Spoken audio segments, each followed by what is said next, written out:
आप सभी को नमस्कार। मुझे उम्मीद है आप सब अच्छे होंगे। आप सबको जानकारी हुई होगी कि स्वतंत्र भारत के 14वें प्रधानमंत्री डॉक्टर मनमोहन सिंह अब नहीं रहे।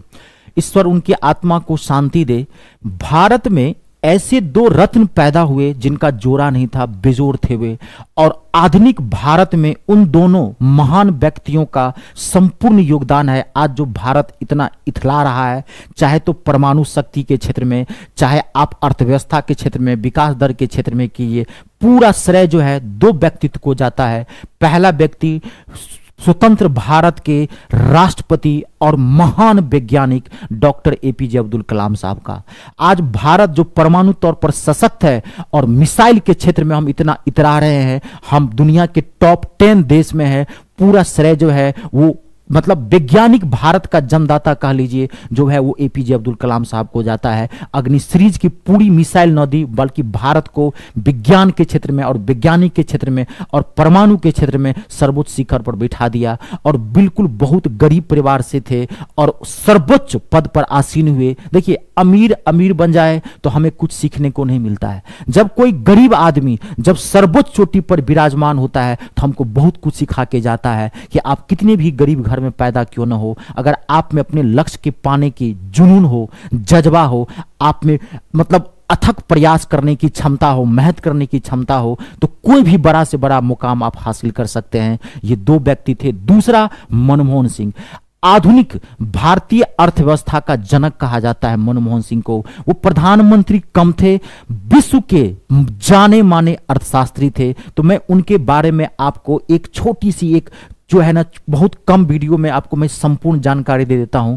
उनका बहुत ही गरीब परिवार में जन्म हुआ था। आप जानते होंगे जो ब्रिटिश भारत था, जो गुलाम भारत था, उसके पंजाब प्रांत में उनका गरीब घर में उनका जन्म हुआ था। बचपन में ही उनका माँ बाप का निधन हो गया। दादा दादी के यहाँ वो पढ़े, और पढ़े नहीं, वो उस गांव से थे जहाँ न बिजली थी, न पानी था, न सड़कें थी, और वो तेल का दिया जला जला करके वो पढ़ा करते थे। और आप देख सकते हैं कि उनकी सफलता उनकी कदम चूमती है। भारत के प्रधानमंत्री तक का उनका सफर रहा और रहा नहीं। आप जानते होंगे जब 1990-91 के दौर में भारत की अर्थव्यवस्था पूरी चरमरा गई थी तो डॉक्टर मनमोहन सिंह साहब का बहुत बड़ा योगदान था। आज जो भारत जो इतना सशक्त है आर्थिक तौर पर, और हमारी विकास दर आज भी कोरोना के बाद भी कम नहीं हुआ, तो पूरा श्रेय जो है मनमोहन सिंह का जाता है। वो बहुत कम बोला करते थे, बोलते ही नहीं थे। जब खूब विपक्ष उनको मतलब कहता रहा हूं, ऐसा प्रधानमंत्री मैंने देखा नहीं। एक मैं लाल बहादुर शास्त्री के बारे में जानता हूं जो बड़े शालीन स्वभाव के थे, और दूसरा मनमोहन सिंह थे जो ऐसा प्रधानमंत्री नहीं मिला जो उन्होंने देश को कभी गिरने नहीं दिया, उनके मान सम्मान को हमेशा बचा के रखा। तो वो आप हैरान हो जाएंगे उनके बारे में जब मैं आपको बताऊंगा। तो गरीब घर से जन्म हुए, तो उन्होंने वहां से पढ़ाई सी पंजाब यूनिवर्सिटी से, उन्होंने अर्थशास्त्र के क्षेत्र में वहां से ग्रेजुएशन की। और आप जानते हैं उनका सफर इतना हुआ कि वो कैम्ब्रिज यूनिवर्सिटी चले गए और वहां से उन्होंने मास्टर डिग्री हासिल की कैम्ब्रिज यूनिवर्सिटी में, फिर अर्थशास्त्र के क्षेत्र में। फिर वो वहां भी नहीं रुके। आप हैरान हो जाएंगे, अब तक का एकमात्र भारतीय डॉक्टर मनमोहन सिंह साहब ही हैं जो ऑक्सफोर्ड यूनिवर्सिटी में, ऑक्सफोर्ड यूनिवर्सिटी दुनिया के सबसे टॉप 5 यूनिवर्सिटी आते हैं अर्थशास्त्र के क्षेत्र में, वहां से जाकर के न कि वो एमफिल बल्कि डीफिल किए हैं। अब तक इकलौते वही भारतीय हैं जो अर्थशास्त्र के क्षेत्र में ऑक्सफोर्ड यूनिवर्सिटी से डीफिल किए हैं। तो वो प्रधानमंत्री कम और अर्थशास्त्री ज्यादा थे, तभी भारत आज जो हम लोग विकासशील के दौर पर है। और कोरोना के बाद भी या 1990-91 के दौर में जो भारत की स्थिति गड़बड़ा गई थी, तो पूरा उनका योगदान था। वो आप हैरान हो जाएंगे कि अंतरराष्ट्रीय मुद्रा कोष, आपको पता होगा IMF, अंतरराष्ट्रीय मुद्रा कोष का उनको अध्यक्ष बनाया गया था। अमेरिका जब मंदी के दौर में था तो मनमोहन सिंह को अमेरिका ने रिक्वेस्ट किया, कहा था कि सर प्लीज मेरी हेल्प कीजिए, नहीं तो मैं बर्बाद हो जाऊंगा। 90 के दशक में एक वैश्विक मंदी आई थी, पूरी दुनिया में सारे देश तहस नहस हो रहे थे। तब उन्होंने भारत को भी न कि बचाया बल्कि अमेरिका को भी वो ऐसा सलाह दिए कि अमेरिका भी आर्थिक मंदी से उबर पाया।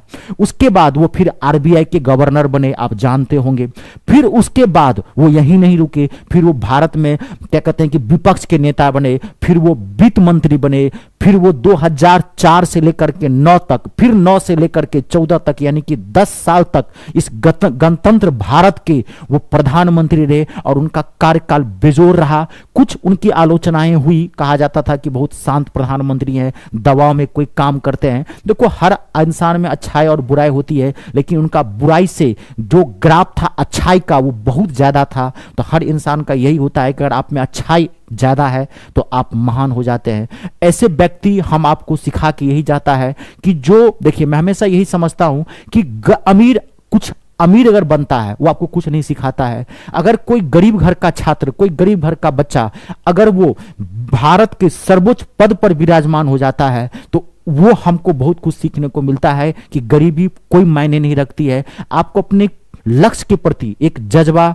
एक जुनून और कुछ कर गुजरने की क्षमता होनी चाहिए, तो बड़ा से बड़ा मुकाम आप हासिल कर सकते हैं, चाहे कितनी भी परेशानी क्यों ना हो। सारी परेशानियों को चीर कर आप अपनी मंजिल तक पहुंचेंगे। वही ये दो व्यक्तित्व, एक कलाम साहब और एक डॉक्टर मनमोहन सिंह, हमको यही सिखाते हैं।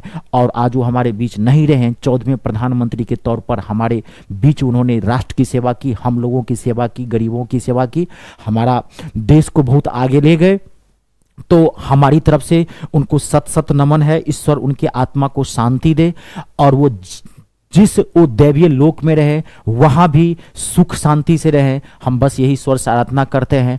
और इस वीडियो में मैं इतना ही रखता हूं। मेरी तरफ से उनको एक सैल्यूट है, ऐसे राष्ट्रीय नेता को। हम ईश्वर से यही प्रार्थना करते हैं कि हे ईश्वर, हमारे देश में ऐसे राजनेता आप हमेशा जन्मदाते रहें, आप हम लोगों की सेवा में रखें, क्योंकि हम एक गरीब राष्ट्र से हैं, हमारी आबादी बहुत ज़्यादा है, हमारे देश के अंदर अच्छे नेता नहीं है जो आम जनता के लिए, गरीबों की भला के लिए सोच ले। तो ऐसे नेता आप हमारे देश में माँ की कोख से आप देते रहें और हम लोगों का कल्याण करते रहे। आप सबका नमस्कार, धन्यवाद।